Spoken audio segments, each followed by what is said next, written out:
squashed, and you know, just we're having to do what the European law says. So I just think basically, I think the sooner we get out of it and start sort of going forward, looking after our own, the better.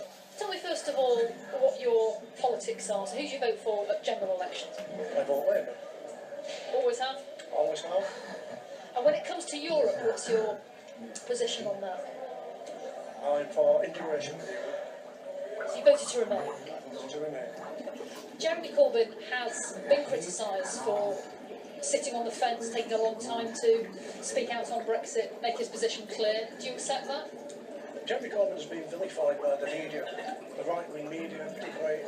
Haven't given him a chance from day one. It's not about personal charisma, it's about conviction, and I think he basically believes what he says. Our last speaker was Dennis Dodds, a Corbyn supporter, and his was a rare voice amongst those I found at the market. Though I was only talking to voters in one corner of the Bolton North East constituency, that may worry the sitting Labour MP David Crosbie, who has a majority of less than 4,500 to defend. The Tories need a swing of just over 5% to win this seat, and in Bolton, Brexit will almost certainly be a factor. Carolyn. Judith Morris. Well, Tim Iredale is the BBC's political editor for Yorkshire and Lincolnshire. His patch includes Boston in Lincolnshire, which recorded the highest vote share for Leave in last year's referendum. And Tim Iredale, how much do you think Sir Keir Starmer's policy, as outlined today, will help or hinder Labour MPs out campaigning in your patch?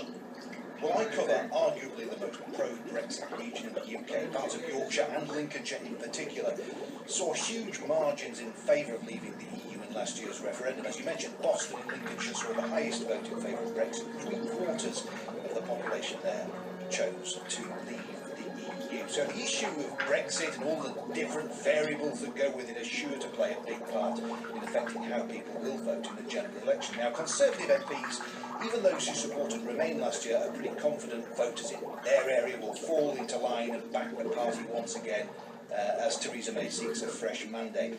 However, Labour MPs across Yorkshire and Lincolnshire are not so confident. The vast majority of the industrial towns and cities across Yorkshire and Lincolnshire in this region backed Brexit, and Labour MPs were in the majority on the opposite side of the argument, so there could be a few sleepless nights for them between now and June the 8th.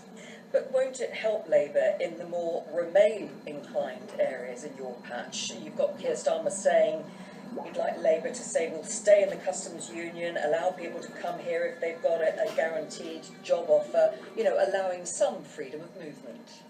Well, I think, Caroline, the good news for Labour is that many employers in this part of the world have welcomed Sir Keir Starmer's pledge to guarantee the rights of EU residents from day one. Now, time and time again, I've spoken to farmers and people involved in the food production industry who say they cannot run their businesses without migrant workers. Some say they're even investing in new technology to automate production in anticipation of a possible post-Brexit labour shortage.